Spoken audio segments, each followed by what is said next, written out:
Good Wednesday afternoon to you all out there. Hope you're having a fantastic week. Welcome into another episode of the Bark Browns podcast. I'm Jacob. That's Nick. We got Casey, but he may have had some technical difficulties, so he'll come back at some point. We think we're not sure. We don't really know. Anyway, make sure you hit that subscribe button, that thumbs up there on the YouTubes. It helps us out a ton. We love you guys so very, very much. Nick, how we doing? We hit 1.5K. We're gonna do a giveaway. 1.5K giveaway. Probably announce that on Saturday. Just so keep tuned to the YouTube specifically, because it will only be on the YouTube that you'll be able to enter that giveaway. You guys are a bunch of handsome, beautiful, wonderful individuals, and we really appreciate you helping us grow and chase this here dream. So thank you. I get people out there that hate Bill's beard. Even how could you hate Bill's beard? I gotta regrow. I gotta regrow. I'm getting married in a few months now, and we found the venue, found photographer, found the officiant, getting all that stuff done. Just a wedding of 7, right? My parents, her parents, my sister. That's it. Simple, easy peasy. And so I gotta regrow the beard for the wedding. That's what I'm thinking. You're muted, Case. You are muted. Oh, still muted. Hold on. I think I can unmute you. Hold on. Try now. Boom. Gotcha. All right. So is that a request by her that you have to have the beard? That's like a. She wanted me to restart, but she would like a beard for the wedding. So we're gonna go there. Okay. I can respect that. Well, guys, we're diving into the second wave of interviews for the Browns head coach. There's guys that are in, there's guys that are out, and we also are going to make a proclamation. It might be the same as what we said last week, but we'll tell you our top choices as well, or top choice singular, maybe. I'm in a weird spot. I'll get there in just a minute in the weird spot. But to update you, as of this point, we have Jim Schwartz and Todd Monken have had their second interviews. I believe correct me if I'm wrong, that's the only ones that have officially had that interview. There are a couple more on the books. They were supposed to do Mike McDaniel, the fired Dolphins head coach. He withdrew. It sounds like right now the rumor last night was that he's going to be the OC with the Chargers, which, hey, man, OC with Justin Herbert, that's a fast track to a really nice head coaching job. But I've also heard that he could end up as the head coach in Vegas and get a shiny new toy in Fernando Mendoza, and that would be a great place to be too. So I don't blame him for dropping out of the Browns search to do one of those. But they do have it still set for, I'm forgetting, Grant Udinski. By the way, it is O-O. Udinski, not Udinski. Found that out. Had to ask a bunch of people. They told me it's Udinski. What's going to be hilarious is I asked a bunch of people. They told me it was and then eventually it's going to be you. So we'll redo it. So they have that on the book. I'm still going to pronounce it Udinski for the record. Okay. We have that on the books. Who is on the books for tomorrow? I'm missing one. That's a great question. Rumor is that the Haslam's plane is flying to Texas right now. Not sure if that's personal or business, but they say there's been a lot of plane tracking. And I just read before we went live that the Haslams are en route to Texas as we speak. I'm missing interview one. Johnny Manziel. Shut up. I will not stand for that on this show. Well, Mina Kimes, I think, who said it. She was like, it's funny that the Browns are all in on Grant Udinski, a guy that looks like Johnny Manziel if Manziel went to sleep every night and didn't party. Yeah. He does. I saw that and I was like, yep, nope, that's accurate. That is exactly what he looks like. Little less cocaine. Little less. Yeah, that's the point. Yeah, wasn't partying and doing the drugs. He would look like great Udinski. But anyway, maybe the one that I'm missing. No, stop that, Ben. You stop that right now. I think the one I might have been missing was they had McDaniel on the books for a second. Yeah, I think you're correct. The other one's named Sheil, which is the pass game coordinator for the Rams, and that can't be done until next Monday. Since the Rams, since Caleb Williams decided he was going to go full Caleb Williams experience by throwing a 17-yard touchdown from the 40-yard line. following it up to force overtime on 4th down, and then throwing an interception in overtime, and the Rams go down the field and kick a field goal. So, and the Browns still got to bring in someone else that's a minority candidate, to be honest with you, like, because without McDaniel, even if you wait and interview Shieldhouse on Monday, that's only one. You still got to do 2, even if Shieldhouse is the guy you want to do. But if I still feel like there's one I'm missing. But overall, Casey, I'll kick it to you guys. Thoughts on the search so far and kind of, that kind of bullshit. I mean, kind of status quo since last week. No new information's really presented itself.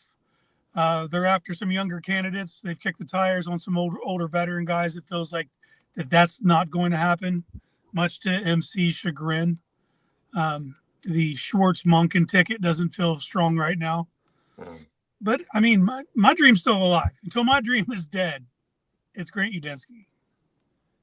Even if he changes his name to Udinski, it's still the dream. I'm not going to give up on it.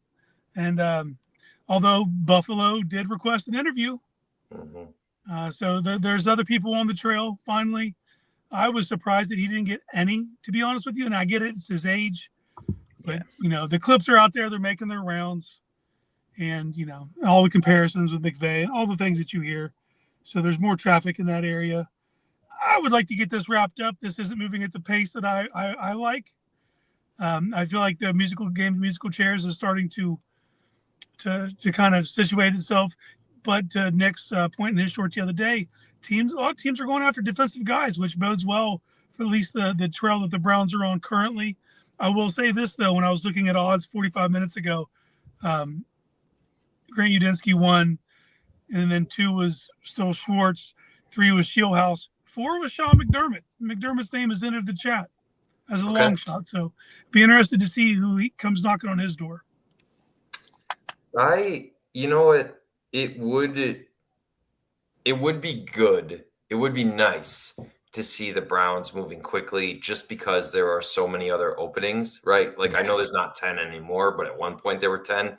You're still competing against all these other teams for the head coach position, and especially like the Raiders. It's like, if you're going to get the shiny new toy in Fernando Mendoza, it's like, what are the Browns going to do to compete against that? I'm not saying every other job. Like, I wouldn't want the Arizona Cardinals job over the Cleveland Browns job. I would not want that. But I do think it would benefit the Browns to move more quickly than they have been. Now, if they are targeting, from the Rams tree, well, that's a tough situation. But it would at least be nice if you said, okay, they have fulfilled the Rooney Rule and could hire a guy at their whim. You know what I'm saying? Like if they really like one of these guys that they're interviewing, they can do that. And so to know that they still can't make that decision is a little perplexing to me. Don't like that. You got a GM that's running the coaching search in year 7, and it just doesn't feel like. I'm trying to be optimistic, but it just doesn't feel like maybe they thought that McDaniel was going to take their interview and then they would be one minority candidate away from doing so. I would like to see them make some movement on that ground. But I do like, even though Jim Schwartz would not be my ideal candidate, I do like that they're interviewing from a wide pool of guys. So hoping that I think the Rams are going to get past the Seahawks. I think Matt Stafford's just too good, but hoping that we see some interviews from that Rams tree whenever they are eliminated or win.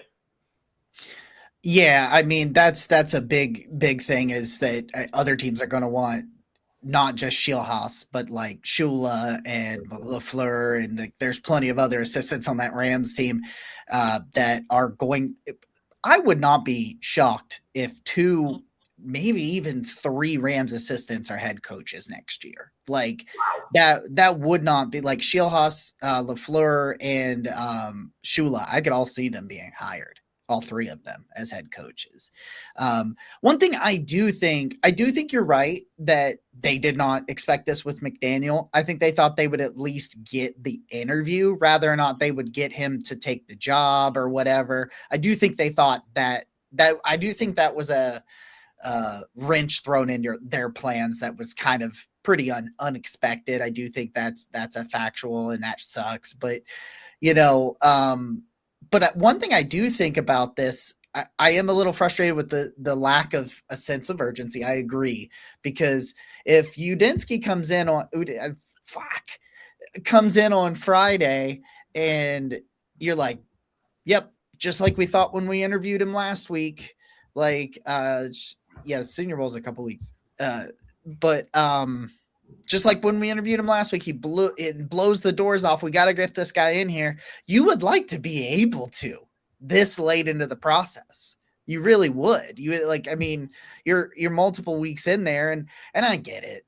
Like, nobody wants to be the sham minority interview that knows they're not getting the job. But sometimes they do these things because of coordinators. Like, we've heard Mary Kay talk about with Jim Schwartz. Part of the reason they met with him for a second time was to judge his interest on staying on as the DC if one of these younger head coaches, one of these younger candidates come in, take the job, and they want to keep it. Like, that was part of what they were doing that. And that's part of the Monken thing too, that they did. And it's like, so maybe they take one of these maybe they go the direction of a young position coach and give him the opportunity to come in here. But yeah, it does. Patience is a virtue that I don't have very much of. Mm-hmm. So maybe this isn't going, maybe it's going exactly how they wanted it to. Maybe the pace is what they expected, and we just kind of are like, fuck, because we want an answer. I'm not sure, but and I know you got something to say, Case. Let me say one more point and I'll pass it to you. And that's just, I think this shows you how badly they want to talk to Nate Scheelhaase. Yeah. I think that is very, very clear to me. Yeah, they're bound and determined to interview him. I'd be surprised if there's any movement before they're able to get him in, even right. If Grant's supposed to come in the end of this week. Friday, yes. Obviously, they haven't fulfilled the Rooney Rule, so it's not even an option. But even if it was, it feels like that they wanted to get down with Scheelhaase. But I think something we're overlooking in this is Andrew Berry's opportunity to hire a coach. He's trying to measure twice, cut once. He's not speed running the process. He's kicking all the tires, trying to. This is it. Unless this guy you hire has a long run, you're not getting a second crack at it. So this is his opportunity to put his final stamp on the organization, and so I think that's kind of playing into why this is a slower process than we all want it to be. Yeah. But. A lot of things can happen between now and then. Obviously, some guys are coming off the board. So far, other than McDaniel, and he's not even officially off the board yet, it's not guys that were on our radar. So it feels like a no harm, no foul as far as that goes. There's definitely a monkey wrench, too, where, the Bills fire their head coach. Because anytime you get a chance to coach Josh Allen and the Buffalo Bills, I think that's just such an opportunity that basically anybody would want. And you can't plan for that, right? You can't plan for McDermott getting let go. Although, did you see that interview with the Bills owner today? Yes. Ooh, yikes on bikes. Former Jacob favorite, Keon Coleman, being just thrown under the bus. Just chucked under the bus. Wouldn't mind. Because it seems like, just a side tangent, it seems like anytime Keon Coleman is allowed to be on the field, he made an impact for them. So don't know what's going on there, but certainly maybe some complications, but definitely an impact player when he is allowed to have opportunities. Yeah, sorry, I didn't mean to interrupt you like that, but my God, I watched that and I was like, I had to watch a couple of parts of it back again just to make sure, like... There's a part of me that respects the honesty, but it's like you said the quiet part out loud. Yeah. You said the quiet part out loud, and it also had to do with somebody that's still on your team. That would be like if Andrew Berry came out and said, Jimmy Haslam. Jimmy Haslam comes out and says, Andrew Berry really wasn't about Dylan Gabriel in the third round, but he was a team player for Kevin. That's the equivalent, right? Yeah. Or Jerry Jeudy, just being like, yeah, no, we shouldn't have done that. It's like that dude's still under contract. Like, I don't know. It just I'm getting this strong feeling from Bills Mafia that they feel like they fired the wrong guy. that is, I have a one Bills friend that I talk to occasionally, and yeah, that's kind of what I've heard. How do you both feel about Sean McDermott? Number one, is it a realistic option? Do you think the Browns could get him? And number two, how would you feel about him being the Browns head coach? Well, for me, it's like, what are those other options? Because he could have options that are more intriguing than us. Yeah. But like, I know I saw a lot of it. It's like, well, yeah, Josh Allen, it's like he also made the playoffs with Tyrod Taylor. Yeah. Like, don't act like he can't do anything. Like, I don't know. But he falls under the Harbaugh. Like, he doesn't feel like he takes charge of either side. He oversees, and he's not a strong personality, so it doesn't feel like a sexy pick. Yeah. Okay. He's not out there mixing it up, being a personality outside. He looks like Bill Burr, which I find hilarious. I don't know, man. He's put together a winning organization. The Bills were on hard times when he got there, and they turned it around real quick, even before they had Allen. And then he was able to put the coaches in place to develop Allen. So that's intriguing to me. Don't Too much munkin or not enough munkin? I know what you're doing. I know what he's doing. He knows what he's doing. I know what he's doing. Yeah. Yeah, no, like yeah, I would take McDermott. Yes. Okay. Do I think he would take this job? Because unless everybody else says no. Yeah, what are his options? Yeah. Yeah, I don't. Yeah, reading the chat. Yeah. The fact that not only did Brandon Beane survive, but he got promoted. That was interesting. It was an interesting decision. I'm not sure. Connie just had knee replacement surgery, partial knee. Sorry to hear that, Connie. Hope you're healing well. Yeah, heal well. That's rough. 2 months off though. That's See? Yeah, I mean, sometimes you get a little bit of luck in there, right? You get something good out of that situation. Here's the thing. I don't think the organization is as panicked as we are, as the fans are. Because the only person that's off the board was Wife Dash. What we got? Oh, look at that, Wife Dash. We got some. Oh fuck. We got some from some. There it is. Love that. Some nuggers. Thank you. Are those nuggets or tendies? Those are nuggies, but I did recently have the Wendy's tendies, and if you haven't, they are absolutely the best fast food tendy I have ever had. Not even close. Like there's a little bit of crunch, but they're also soft and moist, and they're fantastic. I will put that out that is also. Did you say moist? He did. I'd say moist, yeah. He leaned into the mic to emphasize the moistness. I used to work with somebody that, like, if you said that, they would gag. Like, they could not hear that word. They could not hear moist. And so I had to say it on the regular basis. Said it every day I saw him, if we're being completely honest, because if you're also, dude, listen, let me tell you something. If we were sponsored by Wendy's, the day Wendy's is like, yeah, we're sponsoring this show and giving you free Wendy's, I would just be like, I think I would like to go back to being fat. I would eat a pumpkin spice Frosty live on air if Wendy's wants to sponsor. Oh my. Oh. I would dip a tomato in it if they want to sponsor. Whoa!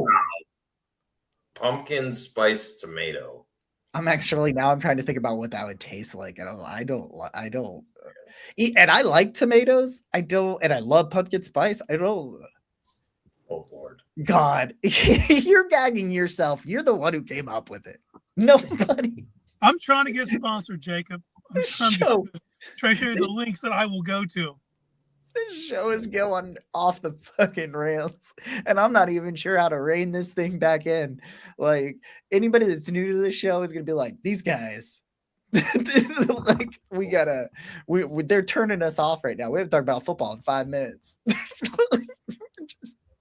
I'm very interested because I wonder if there is somebody out there that they've had their eyes on, because they've got to bring a different minority coach in.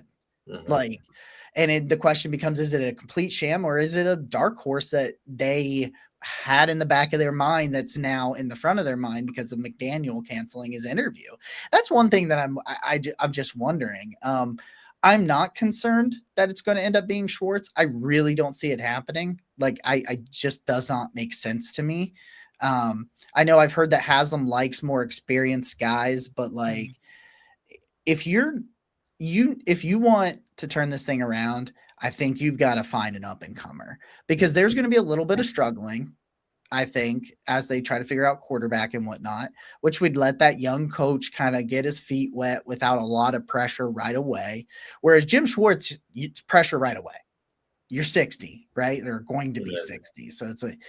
So it'll be interesting. I think the biggest thing is to kind of get a coach in there, get him established, and get it all worked out, whatnot, for me. But I start really looking at the Shieldhouse thing, and I think because again, I said it earlier and you guys echoed it, but it's very clear they under no circumstances do they not want to meet with him a second time. Like that is not meeting with Shieldhouse for a second time is off the table. And that was that way before Mike McDaniel canceled, in my opinion. And I kept kind of thinking about it. And I was like, no, because I think they'll want to have, because they got to wait till the 26th to interview him. Maybe you guys know, can they hire him next week? Like, could they, say they have the Rooney Rule complete by the time they meet him on Monday, are they? Yeah. I'm not sure. They can. Yeah. If the Rooney Rule's satisfied, they 100% could. Even if he is then going to coach in the Super Bowl.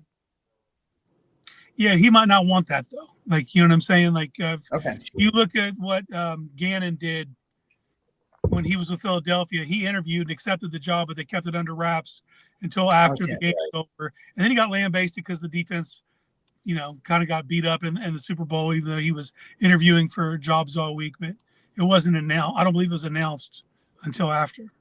I just couldn't remember. A lot of those rules are so weird with teams. And they changed too. So what I'm speaking on is just happened 3 years ago. How things evolve and process. And there's not a lot available online about the Rooney Rule. Yeah, I know. I've looked it up multiple times to try to make sure I understand, because we used to be experts about these hiring processes, but it's actually been a while for us. Yeah. It's weird because I was used to this all the time, and now it's been 6 years, and I'm like, I gotta kind of got to get my feet wet on it again, I do remember, like, there were Super Bowl teams that in the week off that they have between the championship game and the Super Bowl that had guys interviewing. Like, I remember that being a thing. Yeah. So you definitely can, which I think will be interesting. We'll see if the Rams are eliminated or not. That might expedite the process. But as someone who preseason bet on the Rams plus 2,000 to win the Super Bowl, I can't actively root against the Rams. Can't do it. Yeah. I got $50 on the Rams plus 2,000. Yeah. I love Matt Stafford because of what he went through in Detroit. And so, like, I can't. There was a part of me that wanted the Rams to lose to the Bears because of the Browns hirings. Yeah. Sure. Head coach position. So there's a part of me that was there, but at the same time, man, like, I love Matt Stafford. I love Sean McVay. Like, there's more. Puka, yeah, I love Puka. I kind of love Cooper Kupp too. He's not on there. No, but he's playing for Seattle. I said that and I meant Terrence Ferguson is what I was thinking of. Terrence Ferguson, but I said Cooper Kupp. It's hilarious that I said Cooper Kupp thinking of Terrence Ferguson because those names are not close. No, they're not. They're not close to each other at all. But yeah, man, like, I'm not panicked yet. But I am like, hurry up. But that's just because that's just who I am. It'd be different if I wasn't on board with Shieldhouse. If you told me that Shieldhouse was the head coach, I'm 100% on board. So we're waiting on a candidate that I'm all in favor of. Yeah, now, me too. Over another guy that I'm all in favor of, but these are great problems to have. So I think we can agree that the Bills' job is probably the best job available. Mhm. But I'm interested to hear between. I'm probably not going to be able to do this from memory, but like Miami, Baltimore, Pittsburgh, Las Vegas, Arizona, Cleveland. Miami's already hired a head coach. Oh yep. Sorry, Halfley. Yeah, they knocked out the Rooney Rule in one day to hire the whitest looking dude they could find. Okay, so I probably didn't just say all the remaining head coaching jobs, but where would you rank the Browns head coaching job among the field? So here's one interesting thing, and then I'll try to rant. My dad brought this up.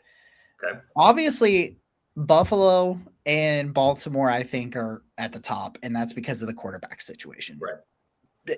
It's that simple for me. The quarterback situation right there, you have two of the best in the NFL, period.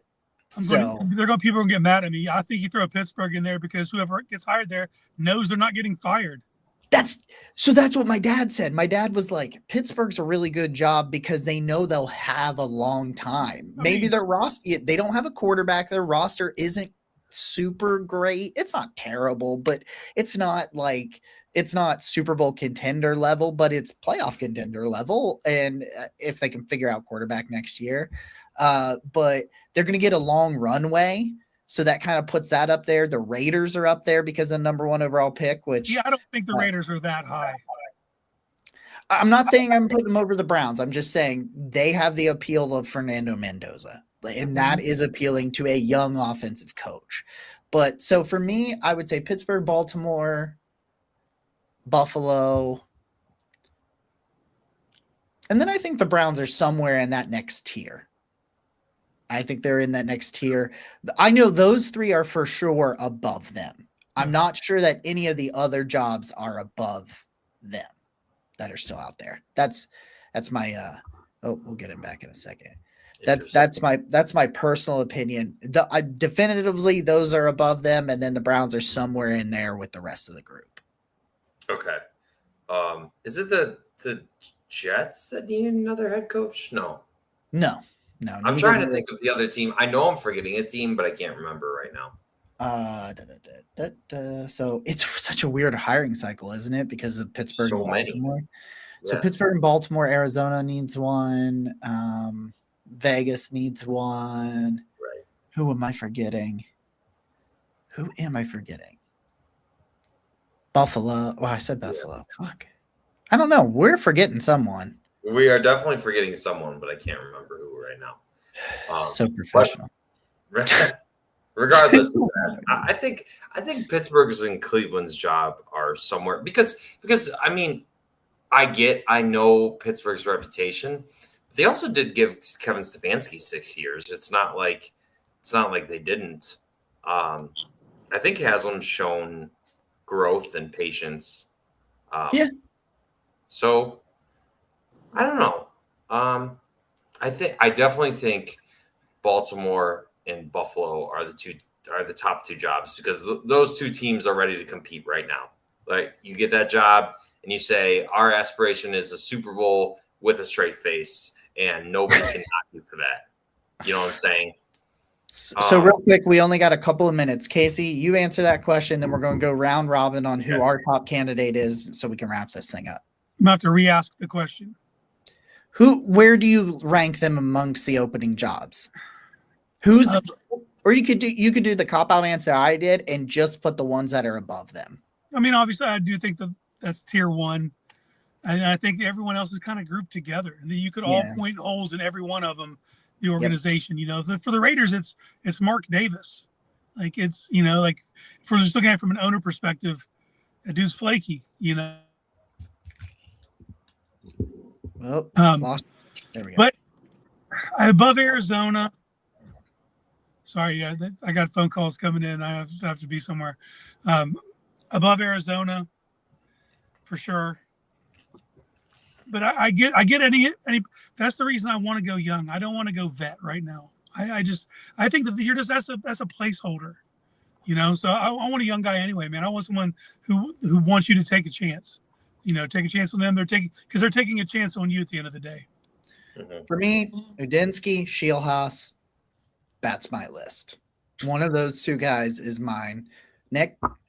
I'm in the same boat. I want youth because worst case scenario, you don't have your quarterback now. They can learn on the job and then mold the quarterback. Give me somebody who can mold the quarterback. Case. Till the dream is dead, baby. Grant Udinsky, AB, sham it up. Sham it up, baby. Go give me a couple interviews. Let's make this kid hireable. Let's do it. Let's knock this out. By a week from the day, we have to have our head coach. That's my mindset. Week from today. Hell yeah. We will see you in a week. And this has been a coaching search episode of the Barking Brown Show with a giveaway incoming. And Nick, he's Jacob. That's Casey? No, Casey? he's down. Down now. Go Browns.